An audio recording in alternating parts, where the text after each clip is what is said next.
പാറശാല താലൂക്ക് ആശുപത്രിയിൽ കാലാവധി കഴിഞ്ഞ ഡ്രിപ്പ് നൽകാൻ ശ്രമം. പ്രതിഷേധവുമായി ഡിവൈഎഫ്ഐ പ്രവർത്തകർ. പാറശാല താലൂക്ക് ആശുപത്രിയിൽ ചികിത്സയ്ക്കെത്തിയ 3 വയസ്സുകാരിക്ക് കാലാവധി കഴിഞ്ഞ ഡ്രിപ്പ് നൽകാൻ ശ്രമിച്ചതായി പരാതി. സംഭവത്തിൽ പ്രതിഷേധവുമായി ഡിവൈഎഫ്ഐ പ്രവർത്തകർ ആശുപത്രിയിലേക്ക് മാർച്ച് നടത്തി. പാറശാല തളച്ചാവിള സ്വദേശി അഖിൽ രാജിന്റെ മകൾ 3 വയസ്സുള്ള അധീനയെയാണ് ഛർദിയും വയറിളക്കവും അനുഭവപ്പെട്ടതിനെ തുടർന്ന് ഇന്നലെ രാത്രി 11:30 ആശുപത്രിയിൽ എത്തിച്ചത്. കുട്ടിയുടെ ആരോഗ്യനില പരിശോധിച്ച ഡോക്ടർ ചികിത്സയുടെ ഭാഗമായി ഡ്രിപ്പ് നൽകാൻ നിർദ്ദേശിക്കുകയായിരുന്നു.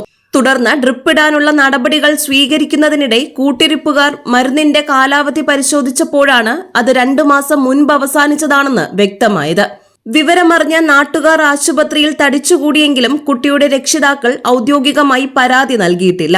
സംഭവത്തിൽ പ്രതിഷേധിച്ചുകൊണ്ട് ഇന്ന് രാവിലെ ഡിവൈഎഫ്ഐ പ്രവർത്തകർ ആശുപത്രിയിലേക്ക് പ്രതിഷേധ പ്രകടനം നടത്തി. പ്രവർത്തകരെ പോലീസ് തടഞ്ഞു. കുഞ്ഞിന് 2 വയസ്സ് മാത്രം പ്രായമുള്ള ഒരു കുട്ടി ഇവിടെ സുഖമില്ലാതെ വന്നപ്പോൾ ഇവിടുത്തെ ഡോക്ടറിന്റെയും നഴ്സുമാരുടെയും അനാസ്ഥ കാരണം ഡേറ്റ് കഴിഞ്ഞ മരുന്നുകളാണ് ഇന്നലെ നൽകിയത്. ആ മരുന്നുകൾ കഴിക്കുന്നതിനെ തുടർന്ന് ആ കുഞ്ഞിന് ചില ശാരീരിക വിഷയങ്ങൾ അസ്വസ്ഥതകൾ ഉണ്ടാവുകയും അതിനെ തുടർന്ന് ആ കുട്ടിയെ ഇവിടെ നിന്ന് മറ്റൊരു ഹോസ്പിറ്റലിലോട്ട് മാറ്റുകയും ചെയ്തു. ഈ ആശുപത്രി ഈ രീതിയിലാക്കിയത് ഇവിടുത്തെ ബ്ലോക്ക് പഞ്ചായത്ത് നേതൃത്വം നൽകുന്ന കോൺഗ്രസ് ഭരണസമിതിയാണ്.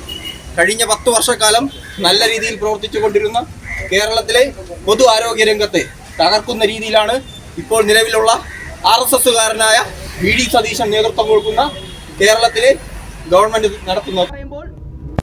ജീവിത നിലവാര സൂചികയിലും ആരോഗ്യ മേഖലയിലും ശിശുമരണ നിരക്കിലും ഏറ്റവും മികച്ച രോഗി പരിപാലനം നടത്തുന്ന കാര്യത്തിലും അത് വയോജനങ്ങൾക്കായാലും ശിശുക്കൾക്കായാലും ഏവർക്കും ഏറ്റവും മികച്ച ചികിത്സാ സംവിധാനം ഉറപ്പുവരുത്തുന്ന കാര്യത്തിൽ പ്രതിജ്ഞാബദ്ധമായ ഒരു സർക്കാർ 1ഉം 2ഉം LDF സർക്കാരിന്റെ കാലഘട്ടത്തുണ്ടായിരുന്നു.